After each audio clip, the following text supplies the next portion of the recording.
Hey guys, I'm Nathan Masters from Brick System Brothers, and I'd like to show you one of my MOCs that I've been working on.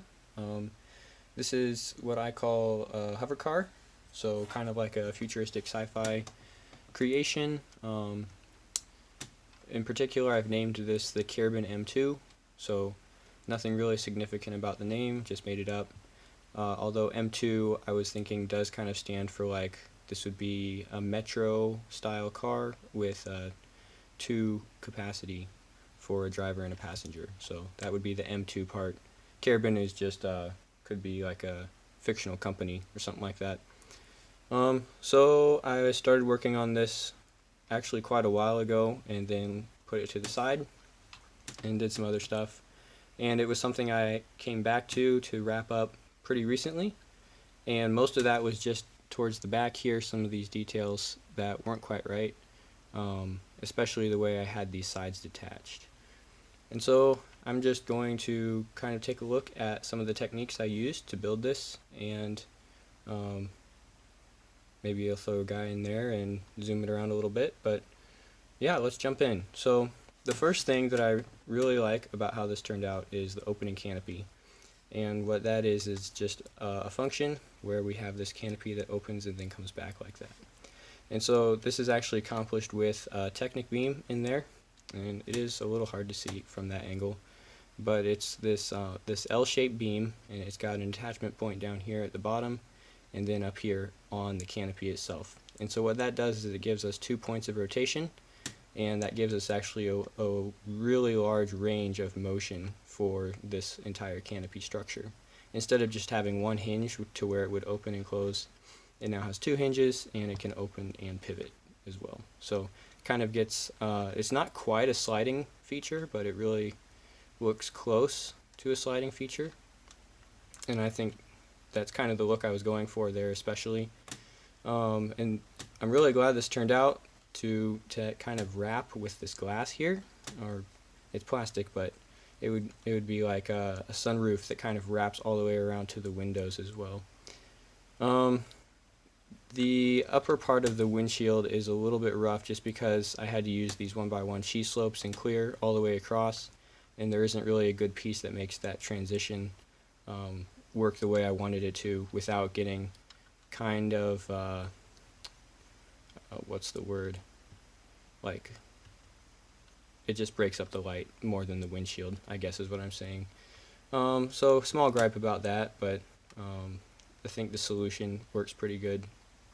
And the other thing I had to do is close up some of these gaps that are now present because this windshield's at an angle. And so what I did is I brought these sides up to help close up those gaps a little bit. Some of the interesting pieces in the canopy would be this all-white windshield, which actually came in a lot of the old soccer sets for along the sides of the pitch and had advertisements on them. So I'm not sure if this one just never got the sticker, or I don't actually remember where I picked it up either, but it was blank, and it works really well to kind of bring this canopy back into the body and cover up some of the engine details that I've placed on the inside. Bringing it back around to the front, I do have kind of a styled grille and these 1x1 round tiles for the headlights. And what I wanted to do is kind of give it the feel of a modern car, but it doesn't have the wheels. Again, it's a hover car, and so kind of thinking what would it look like if the cars that we had today progressed with the technology and to the point where they were capable of just hovering along above the ground. And I think a lot of the features we see on current cars would still be recognizable, like the grille and headlights, even though it might serve a different purpose on a hover car, where all this air is now going out through the bottom, probably still through an engine of some kind. But yeah, it's just fun to imagine what would be different in a hover car, in a real car. Okay, so that's kind of the canopy.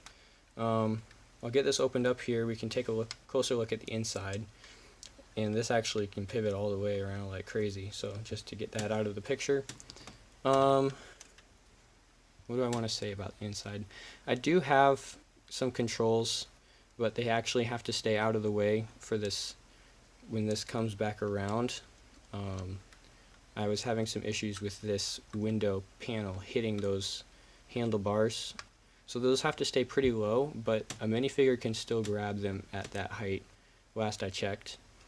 The most interesting piece on the inside here is this old 5x6 kind of a bucket seat, which I've actually looked at in our HuTap series. So I'm a big fan of the older Lego pieces that it almost seems like they were designed to have one purpose, and they serve that purpose really well. So when I was looking for something to fit in the center of the hovercar and keep it really narrow, this bucket seat just works perfectly for that.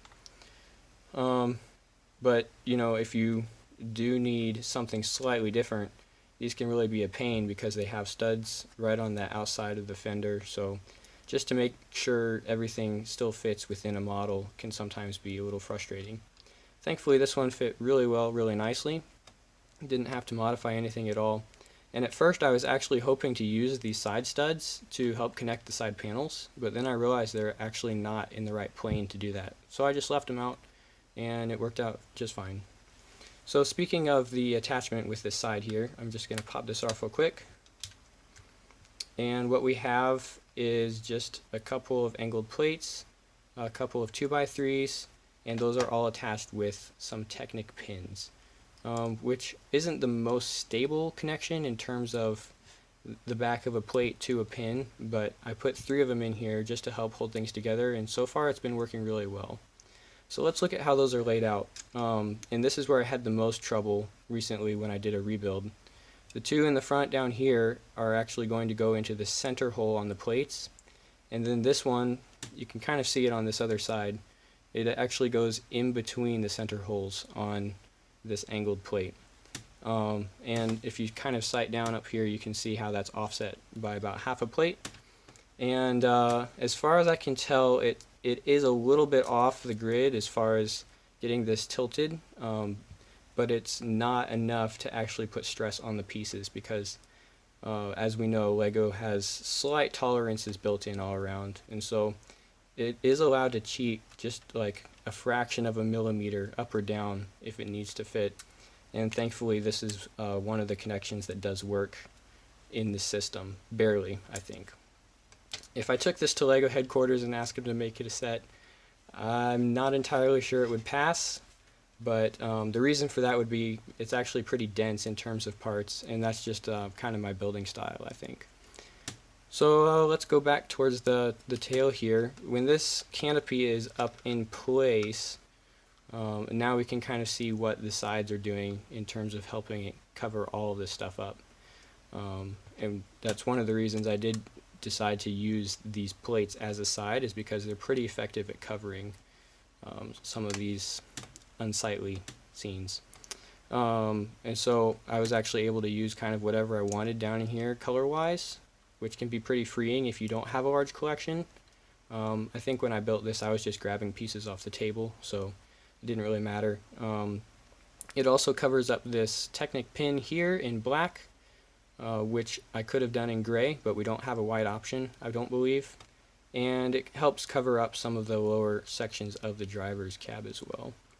And again, once we put that back in place, the bottom section of the panel lines up nicely with the bottom of the car, and then that angle kind of sweeps up right above my engine detailing right here. And this was the other thing that I recently reworked, was these kind of nacelles on the side, and just trying to find the combinations of pieces that work to close things up but not get in the way of the side panel was probably the second biggest challenge of the build, the first one being getting this canopy to line up. The other interesting thing that we can see now is how the whole windshield assembly is set at an angle, and if you look closely you can actually see this is in system. It would just have to rack down about 20 degrees to connect to this other Technic brick, because this is again on the same plane as this line of bricks. But by putting these 1x2 plates with the rail on the top, I'm keeping that from sliding down and holding that up into the angle I need. And there's actually not a lot of play. There's enough to where it would keep the windshield or the canopy from folding in. But once you get it up to towards the front position and this canopy brought back down, everything pretty much lines up pretty good. So I'm really happy with how that turned out. And the other thing that does is it closes up the front of the vehicle and gives us a really nice transition from the hood to the windshield.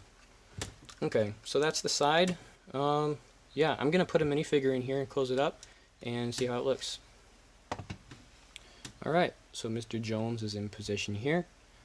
Again, those handlebars do line up pretty well to be gripped for steering, and at the same time that also keeps his hands below the windshield piece so that can drop down right into place. The one thing I've noticed with putting minifigures in the Cairben is the hair pieces need to be either kind of like a male style hair, or if it's a girl hair, it needs to kind of be off to the side instead of like a ponytail. And the reason is those do get kind of bunched up in the back, especially where this windshield transition is. Just when this goes up towards the front, it tends to hit before it closes this gap up top. So shorter hairstyles work best for this version of the Cairben. Could possibly be fixed with a modification, but again, I'm happy with this iteration right now, so not looking to change that, just something to point out. And as we know, with this 6x5 bucket seat, we can fit 2 minifigures in really nicely, so that's pretty cool to have the driver and the passenger cruising through futuristic town. I guess I didn't take a really detailed look at the engine. I was able to use an older 1x2 roof slope print with those gears on there, and I really like how that's simple yet also conveys a little bit of detail. For the actual propulsion, I'm just using these 2 wheel pieces that aren't quite a full-size rim, but they are large enough to put that Technic pin through there. And so those are just connected with one of these 2x2 plates that have half the side of it is a socket for that pin. So you stack those correctly, you can actually get just a little bit of overlap, and it's behind it, so it doesn't push on it or anything. But like I said, everything is really compact in this build, and that's just my style. I do like to pack a lot of pieces in. I guess quick look at the bottom. These 4x4 round plates with the hole in them, I think were really effective for my hovering fans. That's what I'm saying is going to keep this in the air. Don't really have the anti-gravity technology yet here in future Lego City. And then to kind of close up some more gaps, I use these 2x2 skid plates, and that is actually a tile in this corner, because again, these here are the Technic beams, so those don't really connect to anything. To close up the back, I did leave a couple of square gaps for maybe some exhaust, but then I used these 2x2 corners. I also threw on the 1x2 with that pivot connection, and that again covers this Technic beam when it's in place, like so. These red 1x1 rounds are the taillights to counter the headlights on the front, and those, let's take a piece off here. Those are all held into position with a cute little assembly of several 1x1 size pieces, again at various angles. So yeah, all in all, a pretty complex little build here. Let's get this back closed. The last little tidbit that I like about this build is this tan 2x2 engine cover, whatever you want to call it. That specific piece with the molded details on there is actually pretty pricey on Bricklink right now. I was just building this in studio earlier to kind of get a digital copy in case anything happens to this guy, and it's the most expensive piece in this build at the moment. It's about $7. So it's not exactly necessary for the build, but I like what it brings to the model in terms of being unique. So if you do want to replicate this, I don't have instructions ready to go right now. You're welcome to, pause this video and look at my layout and kind of build from there if you like, adding your own details. If I do get instructions going at some point, that'd probably be something I would like to sell. Nothing really expensive, maybe a couple bucks. So I will drop a link in the comments or in the description when that happens. Could be down the road a ways though. Just keep your eye out for that. And yeah, thanks for watching. This is my MOC, the Cairben M2 Hovercar, and hopefully it would be able to be something you guys could build yourselves.